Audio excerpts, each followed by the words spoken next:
आज हम बात करेंगे शेड्यूल्स की। शेड्यूल्स हमारे आर्टिकल्स के बारे में एडिशनल इन्फॉर्मेशन होती है। आर्टिकल्स हमारे सारे रूल्स हैं जो कि हमारे कॉन्स्टिट्यूशन में लिखे गए हैं। कॉन्स्टिट्यूशन का मतलब होता है supreme law of the land.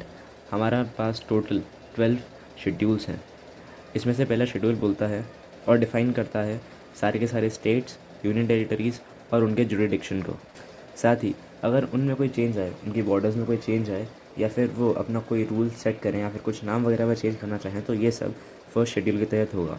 Second schedule बोलता है सारे वो ऑफिसर्स, सपोजिंगली आईपीएस, सारे के सारे मिनिस्टर्स या फिर विधायक, इन सब की सैलरी, प्रिविलेजेस, अलावेंसेस और बहुत सारी चीज़ों के बारे में हमारा सेकंड शेड्यूल बात करता है।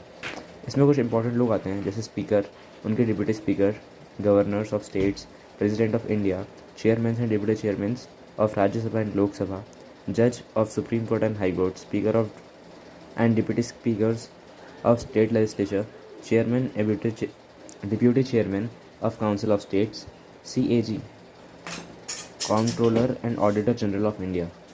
इन सब के बारे में ये सेकंड शेड्यूल बात करता है। अगर हम बात करें थर्ड शेड्यूल की तो ये सारे के सारे ओथ्स और ओथ होल्डर्स के बारे में हमारे कॉन्स्टिट्यूशन में जानकारी रखता है। अगला है फोर्थ शेड्यूल। ये प्रोविज़न सेट करता है सारे के सारे स्टेट्स और यूटीज़ में राज्यसभा की कितनी सीट होंगी इसको लेकर। अगला है फिफ्थ शेड्यूल। ये बात करता है एडमिनिस्ट्रेशन और कंट्रोल उन शेड्यूल एरियाज़ की जो कि ट्राइबल कम्युनिटी से बहुत ज़्यादा ग्रस्त है। इसमें आते हैं हमारे कुछ 10 स्टेट्स जिनका नाम है आंध्र प्रदेश, छत्तीसगढ़, गुजरात, हिमाचल प्रदेश, झारखंड, मध्य प्रदेश, महाराष्ट्र, उड़ीसा, राजस्थान एंड तेलंगाना। अगला है सिक्स्थ शेड्यूल। ये भी इन ट्राइबल कम्युनिटी से रिलेटेड है। ये उनके एरिया को डिफ़ाइन करता है और साथ ही लेकिन ये सिर्फ बात करते हैं हमारे 4 स्टेट्स के बारे में। वो 4 स्टेट्स हैं ATMM, मतलब असम, त्रिपुरा, मिज़ोरम, मेघालय। ये सारे ईस्टर्न स्टेट्स हैं और 7 सिस्टर्स में से एक, मेरा मतलब 7 सिस्टर्स में से 4 हैं। ये ऑथेंटिसिटी देते हैं डिस्ट्रिक्ट्स, उनके काउंसिल और उनके डिवीज़न को, और ये मेंशन है आर्टिकल 244(1) और 275(1) में। अगला है सेवन्थ शेड्यूल। ये डिवीज़न ऑफ पावर के बारे में बात करता है यूनियन एंड स्टेट्स की, वो भी लिस्ट के तौर पे। हमारे पास यूनियन लिस्ट होती है जो कि ओरिजिनली 97 की थी, अब करंटली 100 की है। हमारे पास स्टेट लिस्ट होती है जो कि ओरिजिनली 66 की थी लेकिन अब यहाँ पे ट्रांसफ़र हो गया था। देखो, स्टेट लिस्ट जो है उसमें से पूरे 5 का ट्रांसफ़र हो गया था, आधी यहाँ पे चली गई और आधी यहाँ पे चली गई। तो स्टेट लिस्ट में अब करंटली है 61। कंकरेंट लिस्ट के पास जो ऑथेंटिसिटी है वो ओरिजिनली थी 47 बट करंटली है 52। आगे बढ़ते हुए हम कुछ आर्टिकल्स के बारे में जान लेते हैं। पहला आर्टिकल है article 248 and it is really very important. ये आर्टिकल बोलता है कि हमारी यूनियन के पास बहुत पावर है और ये चाहे तो कोई भी लॉ पास कर सकता है जिसमें हमारे स्टेट ना चाहते हुए भी कोई एक्शन नहीं ले पाएंगे। सपोज़ हमारे पूरे देश में एक ही करेंसी चलती है, वो है रुपीज़। अब इसमें हमारा जो अलग अलग स्टेट्स हैं, सपोज़ MP एंड राजस्थान, ये चाह के भी इनमें कोई अमेंडमेंट नहीं कर सकते। ऐसा थोड़ी कि करेंसी चेंज कर देंगे, ऐसा हो ही नहीं सकता। अगला है हमारे पास 42nd अमेंडमेंट एक्ट जो कि 1976 का है। इस अमेंडमेंट के पूरे 5 सब्जेक्ट है, वो भी कॉन्करेंट लिस्ट को लेकर। पहला एजुकेशन, दूसरा फॉरेस्ट, तीसरा protection of wild life and birds, चौथा है वेट्स एंड मेजर्स और पांचवा है administration of justice, constitution and organisation of all courts, supreme high court को छोड़ के। अब हमने क्या देखा कि आर्टिकल 248 में जो भी चीज़ें लिस्टेड हैं ये सारी की सारी लिस्ट जो है ये सारी लिस्ट है। 42nd अमेंडमेंट एक्ट में ये पाँचों चीज़ें ऑटोमेटिक इस आर्टिकल के अंदर आ गई। याद रखना, ये अमेंडमेंट एक्ट जब हुआ था इसका ईयर था 1976 और इसके अंदर आते हैं education, forest, protection of wild life of animals and birds, weights and measures, administration of justice, constitution and organisation of court except supreme और हाई कोर्ट। अब मैं तुम्हें एक बढ़िया सी चीज़ बता रहा हूँ, it's just for your knowledge और तुम्हें पता होना चाहिए एज बीइंग इंडियन। ये चीज़ है जो हमारे राजीव गांधी जी थे, ये हमारे देश के यंगेस्ट प्राइम मिनिस्टर थे और ये ही थे जिन्होंने 10th शेड्यूल लेके आए थे। तो हमारे पास अगला शेड्यूल आता है वो है 8th schedule. 8th schedule deal करता है 22 लैंग्वेजेस के साथ। 22 लैंग्वेजेस वो लैंग्वेजेस हैं जो कि पूरे भारत में अलग अलग जगहों पे बोली जाती है। और इस पूरे को डील करता है आर्टिकल 343 और से लेकर 351। ओरिजिनली ये जो लैंग्वेज थी ये 14 थी। इसमें इंक्लूडेड है असमी, बंगाली, गुजराती, हिंदी, कन्नड़, कश्मीरी, कोंकणी, उड़िया, पंजाबी, संस्कृत, तमिल, उर्दू, बादो, डोगरी, मैथिली, संथाली, सिंधी, नेपाली, मराठी, मणिपुरी, मलयालमी और तेलुगु।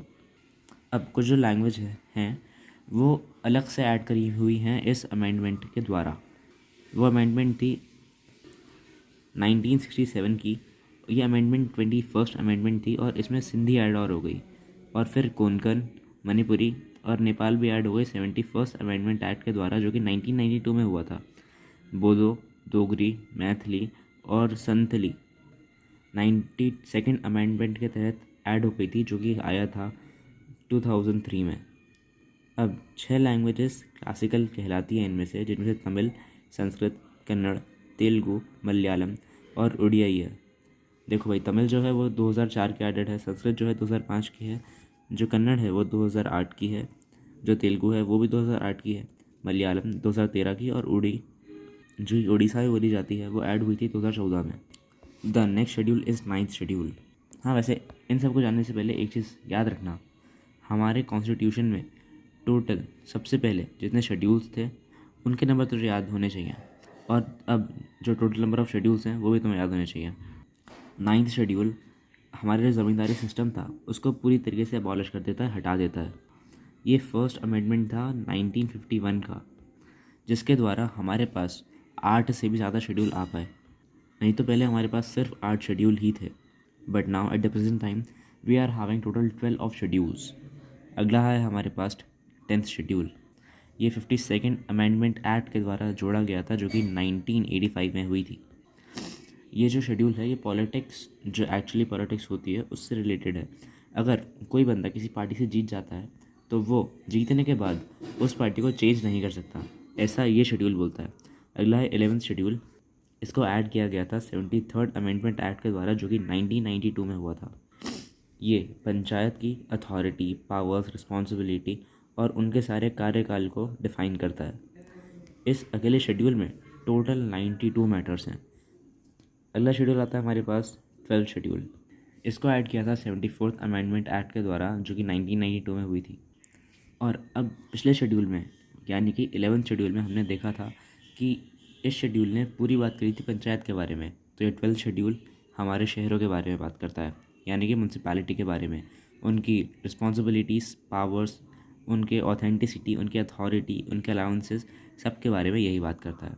और इसमें 18 मैटर्स है, याद रखना। 11th शेड्यूल पंचायत के बारे में 29 मैटर्स।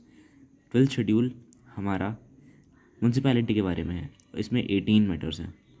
आगे बढ़ते हुए हम बात करते हैं बोरोइंग फीचर्स की। बोरोइंग फीचर्स मतलब वो फीचर्स जो कि किसी और कॉन्स्टिट्यूशन में थे, जो कि हमने दूसरी कंट्री से हमारे इंडियन कॉन्स्टिट्यूशन में डाले हैं। सबसे पहली है यूएसए से हमने लिया प्रियम्बल, फिर उससे लिया हमने जुडिशल रिव्यू। जुडिशल रिव्यू मतलब अगर हमारे पास कोई भी केस वगैरह होता है तो उसको हम दोबारा रिव्यू की डिमांड कर सकते हैं, यही होता है जुडिशल रिव्यू। उसके बाद president as supreme commander of arm force या फिर आर्म्ड फोर्सेस, यानी कि आर्मी की पूरी कमांड का जो सुप्रीम हेड होता है वो प्रेसिडेंट होता है। उसके बाद फंडामेंटल राइट्स भी यूएसए से लिए गए हैं। इम्पीचमेंट ऑफ प्रेसिडेंट, यानी प्रेसिडेंट को हटाने की जो पूरी प्रक्रिया है, ये भी आर्टिकल 6 से ही, आर्टिकल 61 इसकी पूरी बात करता है, और ये भी यूएसए से ही ली थी। फिर इंडिपेंडेंस ऑफ जुडिशरी, जो कि हमारे इंडिया में सबसे ज़्यादा इम्पॉर्टेंट चीज़ है और यही हमारे इंडिया को यूनिक बनाती है। हमारे इंडिया में हम बोलते हैं करप्शन बहुत है, लेकिन हमारे जुडिशरी इन सब से कई ज़्यादा ऊपर उठकर है, क्योंकि जुडिशरी के ऊपर किसी भी नेता का, किसी भी पार्टी का, किसी प्रेसिडेंट का या किसी का भी कोई भी राज नहीं चलता, क्योंकि जुडिशरी एक इंडिपेंडेंट बॉडी है। और जुडिशरी चाहे तो किसी को भी सज़ा दे सकती है, लेकिन वो सज़ा लीगल होनी चाहिए। अगर हमारे कंट्री में कोई बिल पास होता है ना, तो उसे जुडिशरी सबसे पहले चेक करती है कि हाँ भाई, if it is right then we will pass this bill, and if it is not then we will not. फिर इन जुडिशरी के अगर सुप्रीम कोर्ट या फिर हाई कोर्ट के जज को रिमूव करना है तो ये भी हमने यूएसए से ही लिया कि इसकी पूरी पूरी प्रोसेस क्या होगी। वाइस प्रेसिडेंट की जो पोस्ट होती है वो पहले इंडिया में थी नहीं, ये भी हमने यूएसए से लिया। और साथ ही फेडरल स्ट्रक्चर है हमारे गवर्नमेंट का, ये भी हमने यूएसए से ही लिया है। फिर हम बात करते हैं यूएसए से ली गई चीज़ों का। यूके से हमने लिया है पार्लियामेंट्री फॉर्म ऑफ गवर्नमेंट, हमने लिया है यूके से सिंगल सिटीजनशिप का प्रावधान, यूके से हमने लिया है कैबिनेट सिस्टम का प्रावधान, यूके से हमने लिया प्रोसीजर जो कि स्टैब्लिश किया गया था ब्यूरोक्रेज्म के लॉ के द्वारा। उसके बाद हमारा जो इंस्टीट्यूशन है स्पीकर का और उनका रोल लॉ मेकिंग के लिए, उनका सारा प्रोसीजर यूके से लिया है। फिर अगर बात करें अपन ऑस्ट्रेलिया की, तो यहाँ से हमने लिया है कॉन्करेंट लिस्ट, यहाँ से लिया हमने freedom of trade and commerce जो कि स्टेट्स के बीच में और कंट्रीज़ के बीच में होना चाहिए। और उसके बाद जॉइंट सिटिंग ऑफ 2 हाउसेस का जो पूरा प्रावधान है ये भी हमारे आर्टिकल 108 के अंदर मेंशन है, और ये हमने लिया ऑस्ट्रेलिया से। आगे बढ़ते हुए अगर बात करें कनाडा की, तो इसमें जो कॉशी फेडरल सिस्टम है हमारी गवर्नमेंट का, हमने ये कनाडा से उठाया। और जो हमारे स्टेट गवर्नर्स का अपॉइंटमेंट होता है जो कि सेंटर के द्वारा किया जाता है, ये भी हमने कनाडा से उठाया है। और जो हमारी एडवाइजरी का काम करती है हमारी सुप्रीम कोर्ट, ये भी हमने कनाडा से ही उठाया है। और जो रेसिडुअल पावर्स हैं जो कि एक नाम नागरिक के पास होती हैं सारी की सारी, ये भी हमने कनाडा से उठाया है।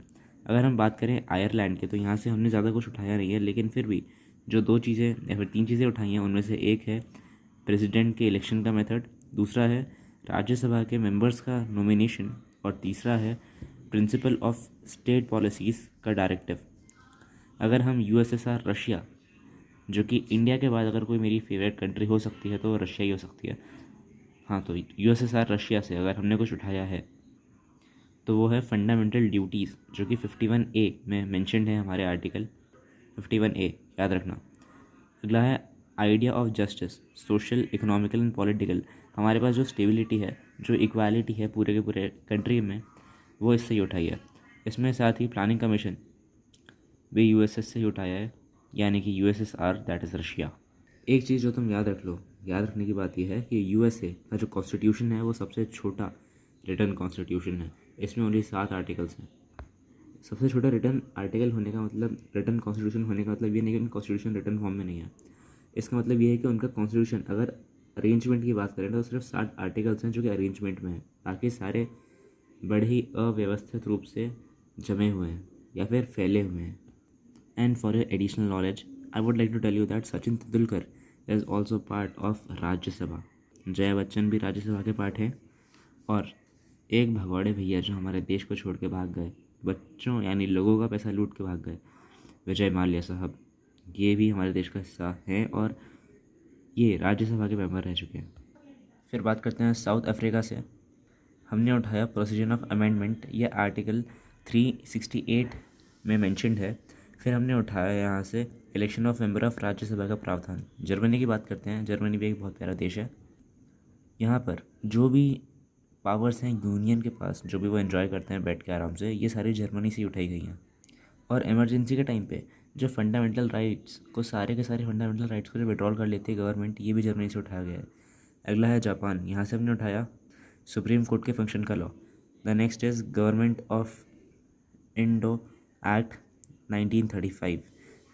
ये पूरा बात करता है judiciary, office of governor, public service commission, emergency provisions, federal schemes और एडमिनिस्ट्रेटिव डिटेल्स के बारे में। अगर हम सेलिएंट फीचर्स की बात करें हमारे इंडियन कॉन्स्टिट्यूशन की, तो उसमें सबसे पहला नाम आएगा लार्जेस्ट नॉन रिटन कॉन्स्टिट्यूशन।